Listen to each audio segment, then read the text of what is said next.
Trump rencontre le Premier ministre britannique, discussion clé sur Gaza et le commerce. Le président Trump et le Premier ministre britannique discutent de l'aide humanitaire urgente pour Gaza et d'un accord commercial significatif.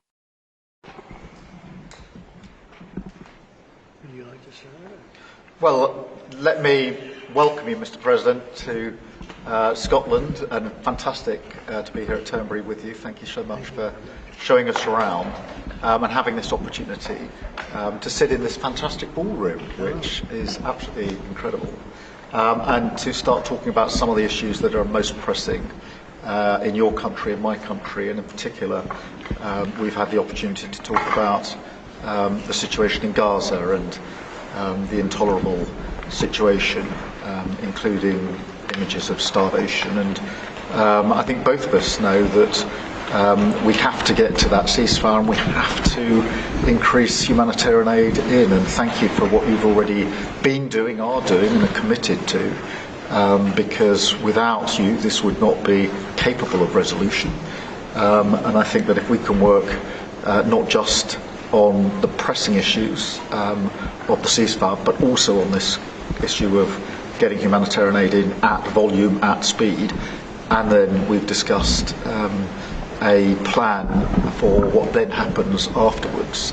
I think we can do our very best to alleviate what is an awful situation at the moment. So thank you very much for the discussion we've had so far, and the discussion we're about to continue on that really important issue. But it's fantastic to be here. Thank you for your hospitality and to see this amazing golf course. I'll invite you to a football ground at some stage, and we can exchange sports. It's been great being with you, and thank you very much, Mr. Prime Minister. And you've done a fantastic job with regard to the trade deal. You know, they wanted a trade deal here for years, many years, through many different terms of different people, and you got it done. So I want to congratulate you on that, and it's a great deal for both. It brings unity. We didn't need unity, but it brings us even closer together. I think it's good for both parties. We also discussed obviously Gaza, and I think before we get to phase 2, which is what's going to happen afterwards, we want to get the children fed. We made a contribution a week ago of $60 million, all going into food. We only hope the food goes to the people that need it, because so much, as you know, when you do something there, it gets taken by Hamas or somebody, but it gets taken. But and we're prepared to help. We want to help. It's a terrible situation. The whole thing is terrible. It's been bad for many years. But it's great to hear you feel the same way that I do. We have to help on a humanitarian basis before we do anything. We have to get the kids fed. So we've been sending in a lot of food. A lot of the food that's been going there has been sent by the United States. I spoke yesterday with the president of the European Union, Ursula, who was terrific also on the subject, and she's going to play a big role also in helping us. So we have a good group of countries who are going to help with the humanitarian needs, which is food, sanitation, and some other things. It's very difficult to deal with Hamas. As I said, we got a tremendous amount of hostages out, but it would take place in drips and drabs. You'd get 10, you get 5, you get 2, you'd get 10, 12. We get 12 one time. Many of them would come to the White House, and they were so thankful. But I always said, when you get down to the final 10 or 20, you're not going to be able to make a deal with these people, because they use them as a shield. And when they give them up, they no longer have a shield. And the people of Israel feel so strongly about the hostages. Some people would take a different view, but they feel so strongly about the hostages. So that's an ongoing process. Hamas has become very difficult to deal with in the last couple of days, because they don't want to give up these last 20. Because they think as long as we have them, they have protection. But I don't think it can work that way. So I'm speaking to Bibi Netanyahu, and we are coming up with various plans. We're going to say it's a very difficult situation. If they didn't have the hostages, things would go very quickly. But they do, and we know where they have them in some cases, and you don't want to go riding roughshod over that area, because that means those hostages will be killed. Now, there are some people that would say, well, that's the price you pay, but we don't like to say that. We don't want to say that. And I don't think the people of Israel want to say that either, which is pretty amazing. A lot of people would say, just get it done and whatever it is. You could also say speed might be better for the hostages. You go through, with speed, you may have a better chance because they're in deep trouble. They're in deep trouble. You saw October 7th, and you saw what the damage and the horror that they committed. People can't forget that. They tend to forget it, but they can't forget. That was one of the most evil things I've ever seen. And you just cannot forget that. So we're very much involved. The Prime Minister's involved. I'm involved. And I think I can speak. We just signed a very big trade deal, the biggest of them all yesterday, right? And the European Union is very much involved in wanting to help with the Palestinians in terms of getting people fed. But the area of Gaza, another way of defining it is the area of Gaza. It's a very troubled place, and it has been for many, many years. It has been for many decades. So it's not like this just happened. This has been going on for a long period of time. So that's it. Our hearts are in the right place.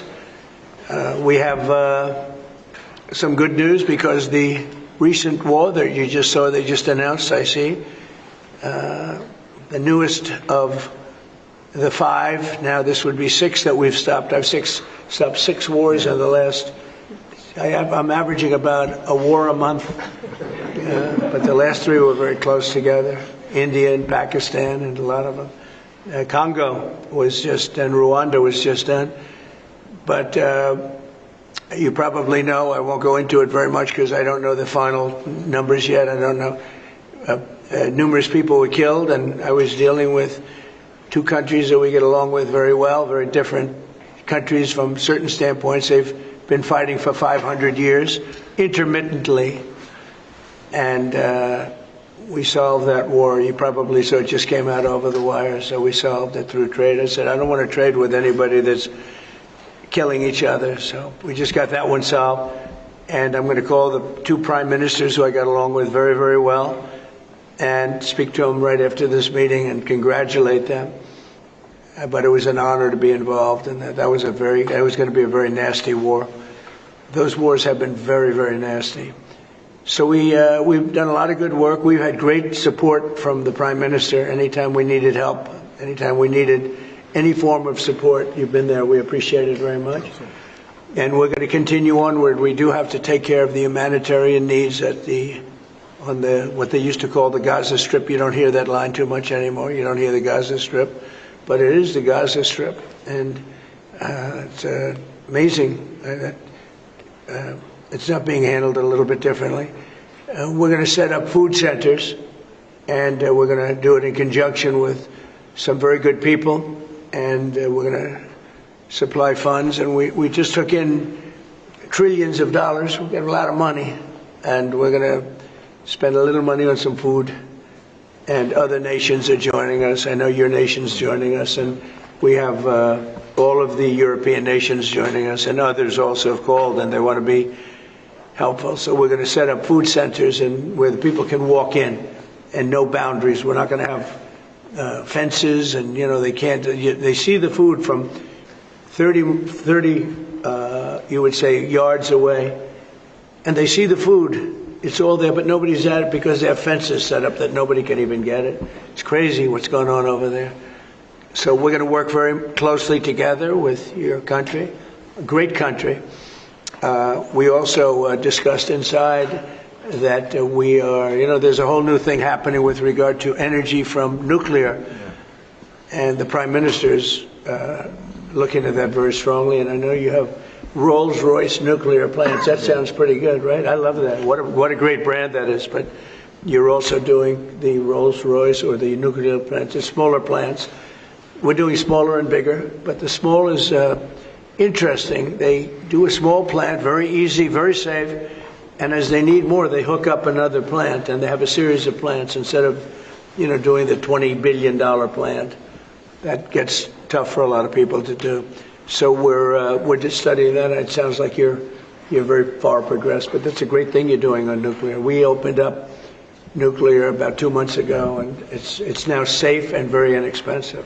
No, we see civil nuclear as a big part of the future as we go to sustainable, independent energy, and I think that between the two of us we can work very much more closely Yes. on this, and we've agreed that that's our ambition, that's our aspiration, and this is going to be a big part of the future when it comes to energy. And you can see in the last few years energy has been weaponised, prices have dictated both families and businesses across the United Kingdom, and therefore taking control of energy is a huge prize. So the more we can work together on this, the better, and small modular reactors are a very big part of the future here, and we've got great companies like Rolls-Royce involved in that. So I'm very much looking forward to working together with you, Good. Mr. President. We'll do that. We'll do that. We're going up to your oil capital in a little while. We're going up to Aberdeen. That's called the oil capital of Europe, and that's a great asset that you have up there. Someday, if they ever change their thinking on that, you have a great and valuable asset. There's a lot of valuable resources underground there, but that's a decision for you to make. But it's a very amazing place, and it is considered the oil capital of Europe. So it's another option that you have. So we are doing really well as a country, and I think that the Prime Minister has been so supportive of us, and so strong and so respected, and I respect him much more today than I did before, because I just met his wife and family. He's got a perfect wife and family, and that's never easy to achieve, right? But I take no credit for that. But he's become a friend, and together we got a deal done that has not been able to be done.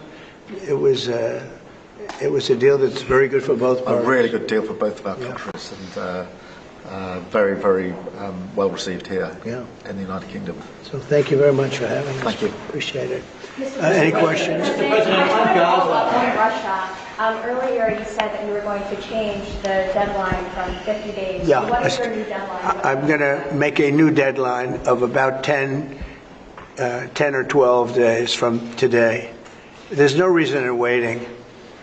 There's no reason in waiting. It's 50 days. I want to be generous, but we just don't see any progress being made. Mr. President, on Gaza, you just talked about setting up food centres in conjunction with other organisations. Right. You talk about the Gaza Humanitarian Foundation or recognised aid agencies. How will this work? Well, it's going to be working with the United States. We'll be helping with the food. You know, we have a lot of access to food. We got a lot of food ourselves, and we're going to bring it over there. We're also going to make sure that they don't have barriers stopping people. You know, you've seen the areas where they actually have food, and the people are screaming for the food, and they're 35, 40 yards away, and they won't let them because they have lines that are set up. And whether they're set up by Hamas or whoever, but they're very strict lines, so we have to get rid of those lines. But we're going to be getting some good, strong food. We can save a lot of people. I mean, some of those kids that's real starvation stuff. I see it. And you can't fake that. So we're going to be even more involved. We did some airlifts before, some airdrops, and the people are running for it. And the Prime Minister is going to help us. They're very effective with that. You've done that before, and for many, they've done that for 100 years very well. So it's not very hard to do, actually.